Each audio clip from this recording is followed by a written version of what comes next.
A foremost prosecutor with the Economic and Financial Crimes Commission, Senior Advocate of Nigeria, Rotimi Jacobs, has been speaking about criminal procedure in the country and necessary reforms.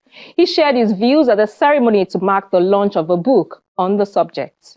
Gathered here are judges, senior advocates, members of the academia, members of the outer bar, professional colleagues, family, friends, and well-wishers of Senior Advocate of Nigeria, Rotimi Jacobs, CON, who is celebrating 10 years of active practice at the inner bar, and the launch of his book, Rotimi Jacobs on Criminal Procedure. The book aims to serve as a guide to judges, legal practitioners, and even the academia in their research on criminal procedure, and the author painstakingly went to great efforts to comment on each section of the Administration of Criminal Justice Act, as well as a comparative study of the provisions of the Act, the Administration of Criminal Justice Law of States, the Criminal Procedure Act (CPA), and the Criminal Procedure Code (CPC). But is there a need for this book? The book reviewer, Professor of Law at the University of Lagos, Professor Akim Bello, gives some answers.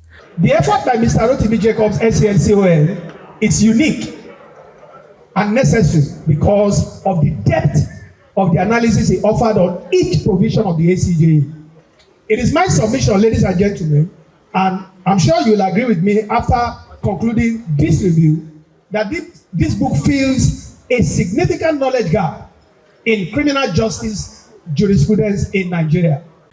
After this followed tributes from senior lawyers on the author and his book. A tribute to you, Rotimi, is a tribute to Chief Ganifa-Wehemi, at whose feet you started in this profession. Rotimi has been prosecuting for quite some time, and I'm saying this guidedly. Woe betide that lawyer who meets Rotimi in court, particularly when Rotimi is prosecuting. The chief launcher, Chief Wole Olanipekun, then led some of the special guests in attendance to unveil the book. We present this literature, the newest of them, very succinct. Rotimi Jacobs on criminal procedure to the public. Rotimi Jacobs, criminal procedure.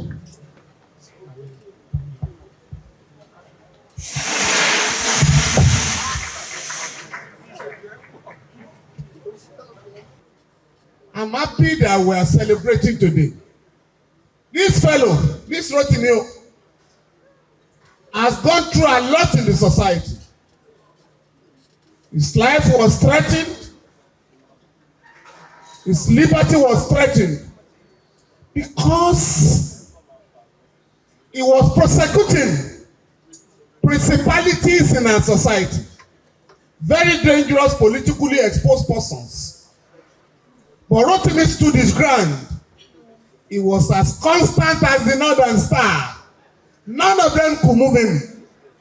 The celebrant speaks about what inspired these publications. I've been practicing the last 31, 32 years now. And the cases I've lost in the last 3 years is more than the cases I've lost for more than 30 years.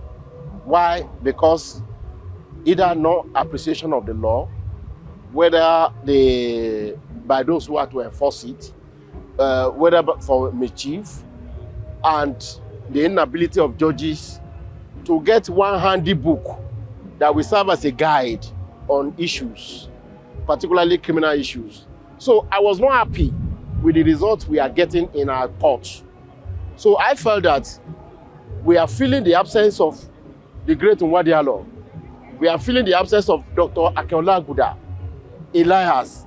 Those are the great men that you have practicing book.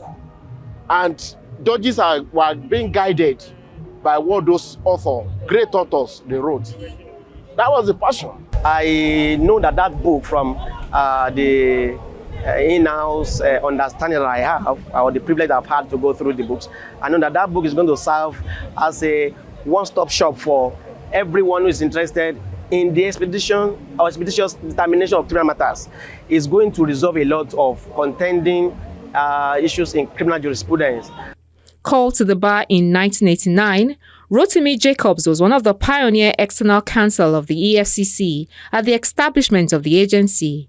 He has successfully prosecuted high-profile cases, including the Federal Republic of Nigeria versus Emeka Nwude and 5 others, which was then regarded as the biggest financial fraud scam ever after the convicts defrauded their victim and a Brazilian bank of over $240 million. The fraud led to the collapse of the bank, Banco Nuresto. Rotimi Jacobs also prosecuted the former Inspector General of Police Tafa Balogun and is on record as the only prosecutor who has successfully prosecuted former governors in the history of Nigeria. He successfully prosecuted Chief DSP Alamie Sia, Chief James Ibori, Chief Joshua Dariye, Mr. Jolly Inyame, Chief Lucky Igbinedion, and even the former governor of Abia State, Orji Uzor-Kalu, who was convicted but released from custody following the Supreme Court's interpretation of Section 396, subsection 4 of the Administration of Criminal Justice Act 2015. Mr. Jacobs is still prosecuting about 6 former governors whose cases are at different levels of prosecution.